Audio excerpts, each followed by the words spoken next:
사도 바울의 제2차 선교 여행, 그 위대한 여정을 지금부터 우리가 함께 동행해 보도록 하겠습니다. 자, 2차 선교 여행을 시작하면서 바울은 귀한 동역자와 의견 충돌이 일어나서 헤어지게 되는 일을 겪게 됩니다. 어떤 일이 있었냐면요. 1차 선교 여행 때 바울과 이제 바나바와 동행했던 마가라고 하는 청년이 있었어요. 근데 이 마가가 이 선교 여행이 너무 힘든 거예요. 그래서 중간에 그냥 집으로 돌아가 버렸어요. 포기하고. 자, 그런데 바나바는 이 마가에게 한 번 더 기회를 주자. 이번에도 같이 데리고 가자. 이렇게 얘기했지만 바울은 생각이 전혀 달랐어요. 나는 안 된다. 이 마가하고는 이번에 같이 갈 수 없다. 그래서 바울과 바나바가 헤어지게 되는 것입니다. 결국 바나바는 마가를 데리고 구브로, 바나바의 고향이죠. 구브로에서 복음을 전하게 되었고요. 바울은 어떻게 되었을까요? 신라와 함께 지난번에 방문했던 갈라디아 지역에 있었던 이런 교회들을 다시 돌아보면서 형제들을 굳게 하는 일을 했습니다. 더베, 그 다음에 이제 특별히 루스드라에 있을 때 지난번에 만났던 청년이 있어요. 디모데, 바로 이 디모데라는 청년이 바울의 선교팀에 합류하게 되는 것입니다. 그러니까 지금부터 이제 바울과 실라와 디모데가 되는 것이죠.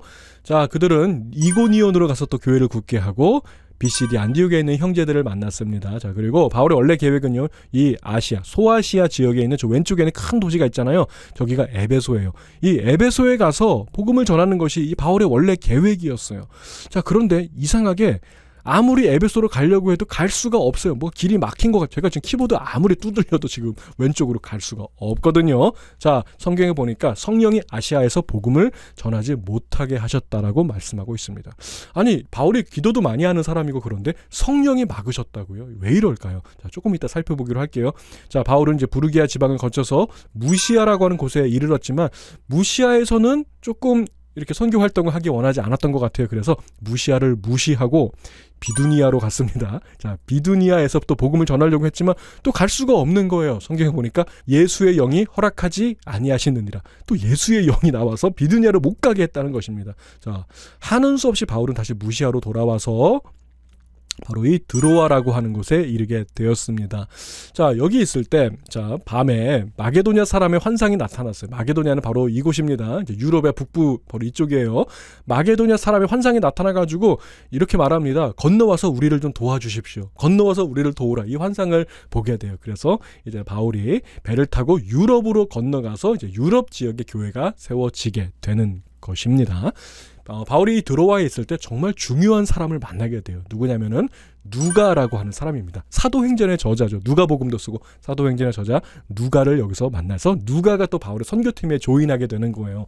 지금까지는 바울의 행적을 기록할 때 그들이 여기 갔다가 저기로 갔다 이렇게 말했거든요. 근데 여기서부터는 그들이 아니에요. 주어가 바뀌어서 우리가 배를 타고 사모드라게로 건너가서 하룻밤을 지내고 우리가 이제 네아폴리에 도착해서 그 다음에 이제 마게도냐 지방의 첫 성 빌립보에 도착했다고 그렇게 말하고 있어요. 자, 빌립보는요, 아마도 그 성령께서 이 아시아 지역에 있는 에베소에 가지 못하게 막으신 것은요, 빌립보에서 바울이 꼭 만나야 될 사람이 있었기 때문이 아닌가 그렇게 생각합니다. 누구냐면 그게 바로 루디아라고 하는 여인이에요.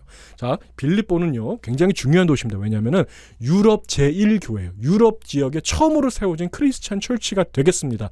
얼마나 중요해요. 자, 그리고 그 교회가 유럽 제1교회가 시작된 곳이 어디냐면 바로 루디아의 집이었기 때문이죠. 자, 루디아는 굉장히 바쁜 사람이었어요. 집은 빌립보인데 그의 비즈니스는 어디냐면은 두아디라시아에 있다고 성경은 기록하고 있습니다. 그리고 루디아라고 이름은 그 루디아 또 지명이거든요. 그러니까 지금 루디아는요 한 곳에 계속 있는 사람이에요. 여기저기 돌아다니는 옷감 장수라고 했으니까 요즘으로 치면 어떤 의류 관계, 의류 업체인데 큰 무역회사 여사장님 정도가 아닐까 생각할 수 있어요.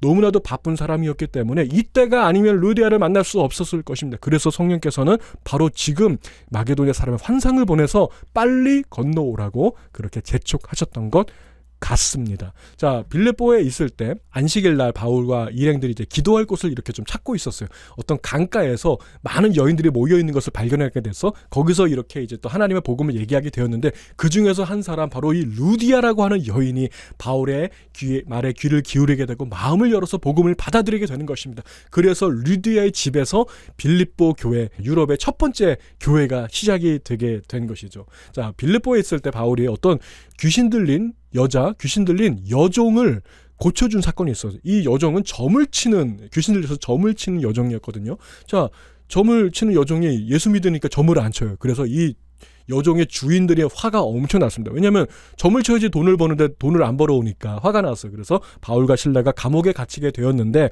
밤중에 바울과 실라가 찬송하며 기도하기 시작했을 때 옥문이 열리고 풀려나게 되는 사건이 있었습니다. 갑자기 옥문이 열리고 이제 바울과 실라가 자유롭게 된 것을 알게 된 빌립보 감옥의 간수가 스스로 자결하려고 했을 때 그 간수를 자결하지 못하게 막고요. 주 예수를 믿으라. 그리하면 너와 내 집에 구원을 얻으리라. 그러면서 이제 빌립보 간수의 그 온 집안이 세례받고 구원받게 되는 이야기가 바로 이곳에 기록되어 있습니다. 자, 바울이 이제 빌립보를 떠날 때 누가를 여기 남겨두고 가게 됩니다. 그러니까 누가는 계속해서 빌립보 교회를 굳게 하는 사역을 감당했던 것입니다. 그러니까 지금부터 다시 우리가 아니라 그들로 이제 주어가 바뀌게 되는 거예요. 그들은 자, 암비볼리와 그 다음에 아볼로니아를 거쳐서 여기서도 복음을 전했을 것입니다. 데살로니가라고 하는 또 중요한 도시에서 새 안식일, 그러니까 적어도 3주 동안 머물면서 복음을 전했습니다. 자, 이 데살로니가 교회는 조금 미성숙한 교회였던 것 같아요. 왜냐하면 이런 글이 있어요. 내가 이 데살로니가 있는 동안에는 밥을 먹을 때도 내가 얻어먹은 적 단 한 번도 없다. 다 내 돈 내고 사 먹었다. 이렇게 말하고 있습니다. 그리고 이런 말도 있죠. 내가 여기 있는 동안에 너희에게 아비처럼 때로는 유모처럼 너희를 대했다. 갓난 아기를 대하는 것처럼 너희를 대했다고 그런 말하는 구절이 있는 것을 봤을 때 굉장히 미성숙한 교회였던 것으로 보입니다. 자, 바울이 데살로니가 있을 때 어떻게 그 선교 사역을 감당했을까요? 빌립보서 4장에 답이 나와요. 빌립보 4장에 보시면은요, 이렇게 말하고 있습니다. 빌립보 사람들아, 내가 마게도니아에 있을 때 너희 외에 나한테 선교 헌금을 보내준 교회가 아무 교회도 없었다. 유일한 그 선교 헌금 보내준 교회가 빌립보 교회였어요.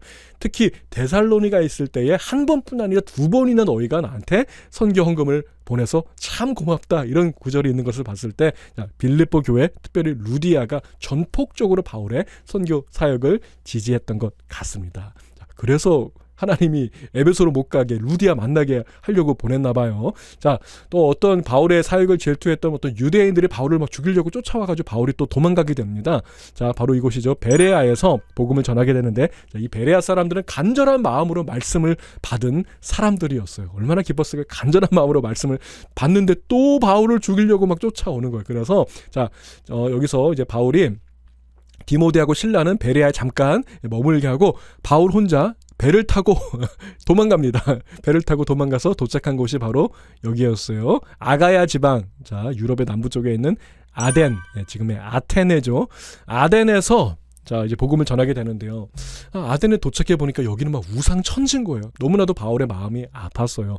자, 바울은 회당과 장터들을 돌아다니면서 복음을 전했지만 많은 철학자들과 논쟁도 하고 복음을 전하려고 했지만 거의 열매를 거두지 못하고 많은 사역을 감당하지 못했던 곳이 바로 이 아덴이 되겠습니다. 자, 바울은 이어서 고린도라고 하는 곳에 또 오게 되는데 이 고린도 사역도 만만치가 않았어요. 자, 이 고린도에 있을 때 이제 브리스길라와 아굴라라고 하는 이 사람들이 로마에서 그때 이제 이사 왔어요. 고린도로. 그래서 그 사람들을 만나게 되고요. 바울이 이제 브리스길라와 아굴라가 사는 그 집에서 머물면서 살게 됩니다. 참 고마운 사람들이죠. 그리고 이제 아마 아르바이트로 텐트 만드는 일을 했는데 아굴라도 텐트 만드는 일을 또 했거든요. 그러니까 또 같은 동종 업종 사람을 만나게 된 것입니다. 자, 이 고린도에 있을 때 이제 위에 베레아에 있었던 디모데하고 실라가 내려와서 바울과 또 합류하게 되었습니다.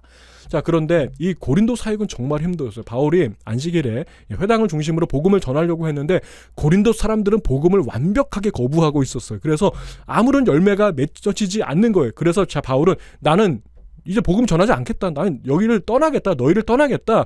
그렇게 말하고 떠나려고 진짜 준비했다고요. 자, 그런데 그날 밤에 예수님이 환상 중에 바울 앞에 나타나십니다. 그렇게 이렇게 말씀하세요.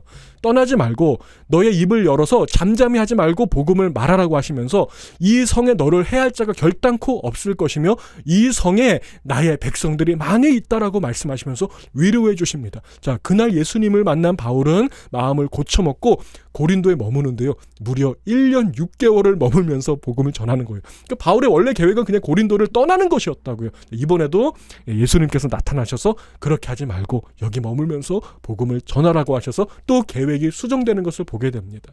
우리가 예수님 믿다 보면요, 우리 뜻대로 되지 않을 때가 많아요. 바울도 그랬습니다.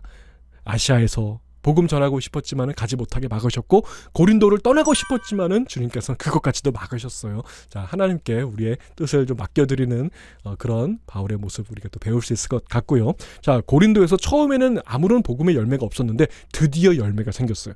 그 회당 바로 옆집에 사는 디도 유스도라고 하는 사람이 복음을 받아들이고 예수님의 제자가 된 것입니다. 할렐루야. 자, 그리고 그 회당을 관리하는 회당장 그리스보라고 하는 사람도 예수님을 믿게 됩니다. 할렐루야. 그래도 시간이 지나서 1년 반 동안 있었으니까 오랫동안 있었잖아요. 회당장이 바뀌었어요. 소스데네, 새로운 회장당 소스데네도 예수님을 믿게 된 거예요. 할렐루야. 얼마나 기쁩니까? 떠났으면 큰일 날 뻔했네요. 회당장은 영향력이 컸으니까 그들의 또 사역을 통해서 많은 사람들이 주께 돌아오게 되었을 것입니다. 자, 이 아가야에 총독이 있어요. 로마에서 파견한 총독이 갈리오라고 하는 사람인데, 갈리오가 고린도에 잠깐 들렸을 때 이 고린도 주민들이 바울을 정식으로 고발을 합니다. 이 사람이 여기서 그냥 이상한 신을 전하고 안 좋다. 그래서 이제 고발했는데 갈리오는요, 나는 모르겠다. 너희가 알아서 해라. 이렇게 좀 기피한다고요. 자, 그러자 화가 난 고린도 사람들이 어떻게 하냐면은 회당장 소스데네를 본보기로 잡아가지고 아주 막 심하게 폭행을 하고 막 때려가지고 막 그렇게 거의 죽을 지경으로 완전히 폭행해버린다고요, 소스데네를. 자, 근데 참으로 놀라운 것은요, 바울이 나중에 이제 고린도 전서라고 하는 편지를 써서 고린도에 보내게 되는데요. 거기 보면은 저자가 이렇게 나옵니다. 바울과 및 소스데네는 고린도에 있는 성도들에게 편지하노니, 소스데네는 자기를 그렇게 무참하게 폭행했던 그 사람들을 용서하고 예수님의 사랑으로 품었던 것이죠.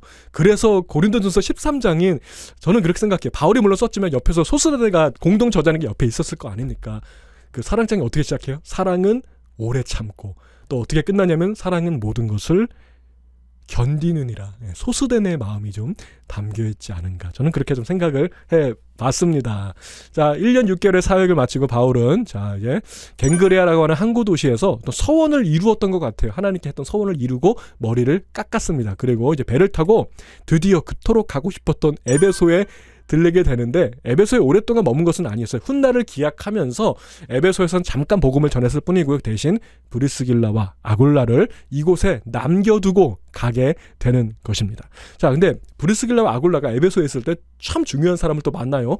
아볼로라고 하는 사람을 만나게 되어서, 자, 아볼로가 알고 있던 복음을 더 깊이 있게 가르쳐서 아볼로가 완전히 복음의 변화가 되게 됩니다. 자, 그 아볼로가 이제 어디로 가냐면은 아까 바울이 있었던 그곳 고린도로 가서 또 복음의 사역의 일꾼으로 이제 고린도 사역을 감당하게 되는 것이죠. 자, 바울은요, 브리스길라와 아굴라를 이제 에베소에 내려놓고 배를 타고 돌아가게 되는 것입니다. 자, 돌아갈 때 어디까지 가냐면 곧바로 안디옥으로 간 곳은 아니었어요.